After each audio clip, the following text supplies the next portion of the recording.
Bonjour et bienvenue sur autoplus.fr.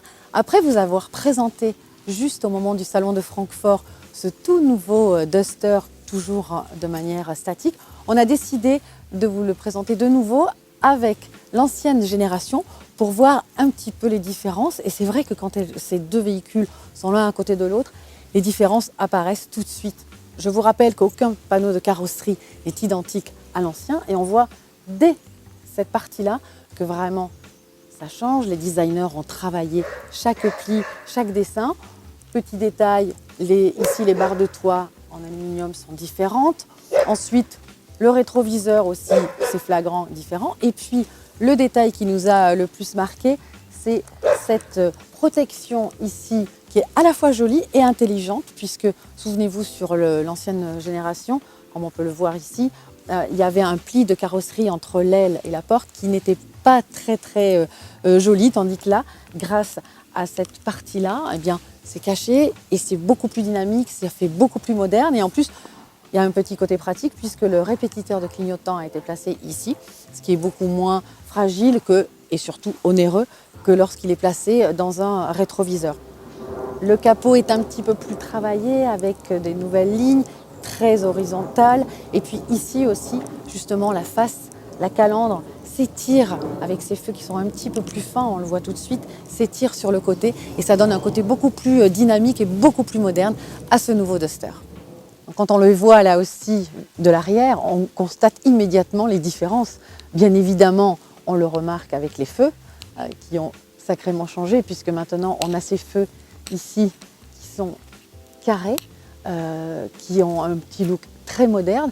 D'accord, ça rappelle d'autres modèles comme le Jeep Renegade, mais c'est vrai que ça lui donne vraiment un look sympa.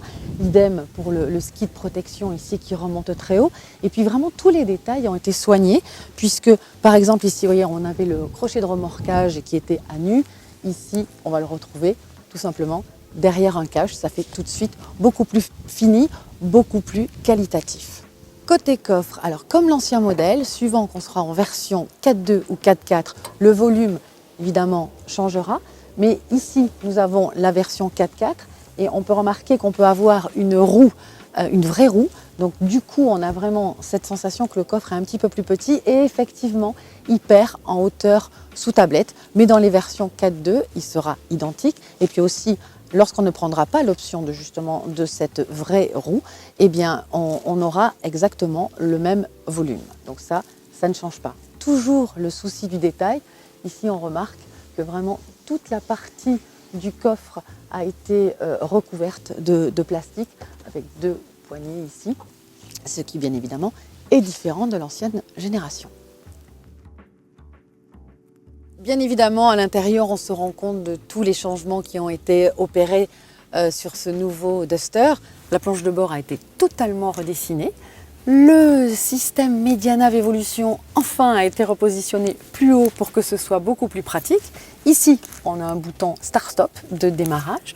On pourra bénéficier aussi, suivant les finitions ou en option, de la climatisation automatique, ce qui n'existait pas jusqu'à aujourd'hui, de la détection d'angle mort, et puis, justement, toujours dans ce système Medianav, on a un petit détail qui est ici un système avec 4 caméras. Les dimensions de ce nouveau Duster extérieur ne changent pas.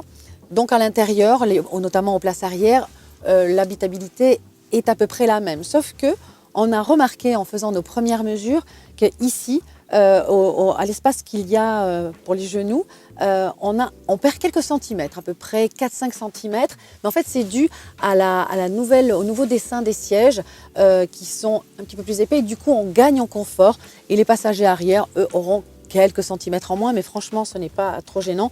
D'autant plus qu'on peut vraiment bien passer ses pieds sous le siège avant. Donc, on est confortablement installé. Ce nouveau Duster arrivera dans les concessions au début de l'année 2018. Nous pourrons faire les premiers essais à la fin du mois de novembre, dans quelques semaines. Côté motorisation, ça ne change pas. On aura un SCE 115 chevaux et un TCE 125 côté essence. En diesel, on aura un 90 chevaux et un 110 chevaux. Juste une précision, la version 110 chevaux pourra bénéficier de la boîte auto EDC 6. Enfin, les tarifs, on ne les a pas encore. mais on imagine que Dacia conservera ce ticket d'entrée vraiment très attractif de 11 990 €. Et ensuite, dans les versions plus hautes, il y a des chances que les tarifs grimpent un petit peu comparé à l'ancienne version, puisqu'il sera beaucoup mieux équipé. On pourra avoir, comme on l'a vu tout à l'heure, beaucoup plus d'équipement.